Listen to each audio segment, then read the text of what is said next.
প্রণালী খুললেও শর্ত বেঁধে দিল ইরান। প্রণালী পার করার সময় লাগবে ইরানের অনুমতি। ইরানের নির্দিষ্ট করা এলাকা দিয়েই পার হবে অসামরিক জাহাজ, এমনই শর্ত ইতিমধ্যেই বেঁধে দিল ইরান। হরমুজ প্রণালী পার হতে পারবে না কোন সামরিক জাহাজ, অর্থাৎ কি হরমুজ প্রণালী খুলে দেওয়ার কথা ইতিমধ্যেই জানানো হয়েছে ইরানের তরফ থেকে। তবে সেক্ষেত্রে বেশ কিছু শর্ত বেঁধে দিল তারা।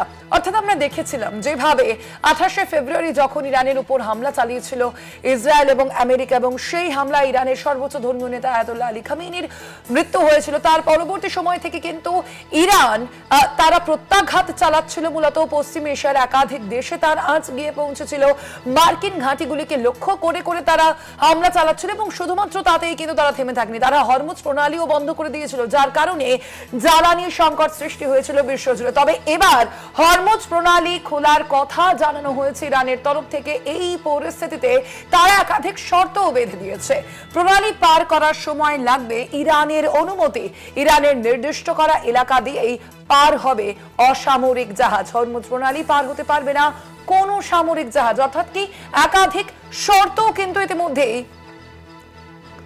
আরোপ করা হয়েছে। একাধিক শর্তের কথা ইতিমধ্যেই বলা হয়েছে ইরানের তরফ থেকে। অবশ্যই হরমুজ প্রণালী তো খোলার কথা তারা একদিকে যেমন ঘোষণা করেছে, অবশ্যই তা যেভাবে আমরা দেখেছি বিশ্বজুড়ে জ্বালানি সংকট সৃষ্টি হয়েছে, সেই জ্বালানি সংকটের ক্ষেত্রে অবশ্যই হরমুজ প্রণালী খুলে দেওয়ার যে সিদ্ধান্ত ইরান নিয়েছে তা যথেষ্টই গুরুত্বপূর্ণ বলে মনে করা হচ্ছে। খুব স্বাভাবিকভাবেই জ্বালানি সংকটও কিছুটা হলেও কমবে বলেই মনে করা হচ্ছে। তবে শুধুমাত্র হরমুজ প্রণালী খোলাই নয়, তার পাশাপাশি বেশ কিছু শর্তের কথাও ইতিমধ্যেই উল্লেখ করা হলো ইরানের তরফ থেকে।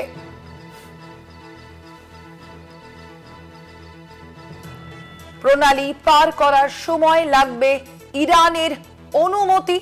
ইরানের নির্দিষ্ট করা এলাকা দিয়েই পার হবে অসামরিক জাহাজ।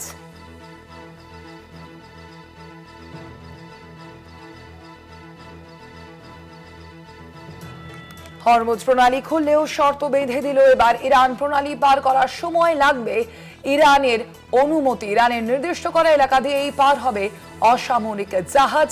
হরমুজ প্রণালী পার হতে পারবে না কোনো সামরিক জাহাজ।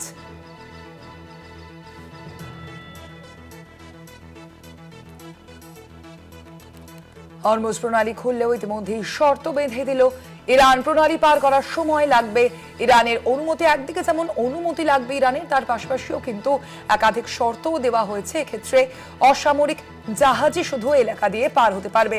আমরা কথা বলবো নি, আমরা ইতিমধ্যেই টেলিফোনে যোগাযোগ করতে পেরেছি আন্তর্জাতিক সম্পর্ক বিশেষজ্ঞ রাজাগোপাল ধর চক্রবর্তীর সঙ্গে। রাজাগোপাল বাবু, স্বাগত জানাই আপনাকে কলকাতা টিভিতে। রাজাগোপাল বাবু, যেভাবে আমরা দেখতে পাচ্ছি ইরান হরমুজ প্রণালী খোলার কথা জানিয়ে দিয়েছে, তবে সেখানে একাধিক শর্ত ইতিমধ্যেই তারা দিয়েছে।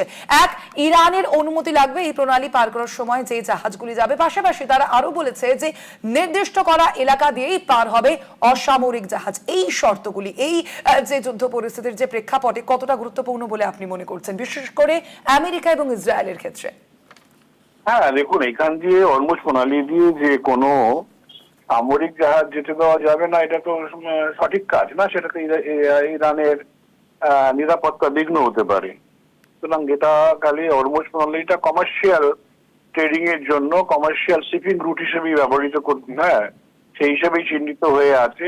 ছোট রুট, হ্যাঁ ম্যাক্সিমাম কোনো কোনো জায়গায় 35 কিলোমিটার বা আরো কম নানান জায়গায় আছে। সেখান দিয়ে সামরিক জাহাজ ঢুকতে দিলে ইরানের তো নিরাপত্তা বিঘ্নিত হতেই পারে।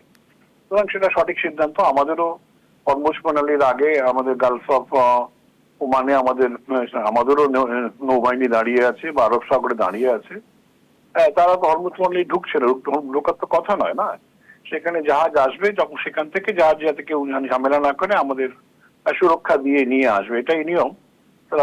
এটাতে কোনো অসুবিধে নেই।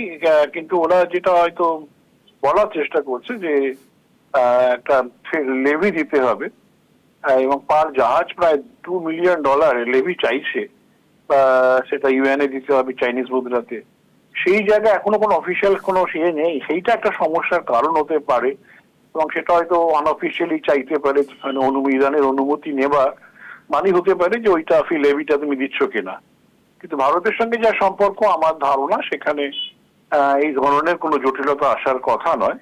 তো সেটা হয়তো আমরা সহজেই এই করতে পারবো। আর যদি সত্যিকারে লেভি দিতে হয় বা ইরানের অনুমতি চেতে গেলে পয়সা দিতে হয়, তাহলে তো তেলের দাম যে বিরাট ভাবে কমে গেছে, $120 পর্যন্ত উঠেছিল, এখন $88 যাচ্ছে। আমরা আশা করবো হরমুজ প্রণালী যদি খোলা থাকে, কিছু অ্যাটলিস্ট 10-15 দিন তো খোলা থাকবে, এটা আশা করা যাচ্ছে। তাহলে হয়তো আবার যে যা স্টক তুলে নিতে পারবে, আমাদেরও এলপিজি এলএনজি ছাড়াও যে তেলের দরকার সেটা তুলতে পারবো। সুতরাং আপাতত কিছুদিনের রেহাই কিছুটা তো মিলবে, তারপরে দেখা যাক আমেরিকা কি করতে চাইছি। হ্যাঁ, ধন্যবাদ আপনাকে রাজাগোপাল বাবু।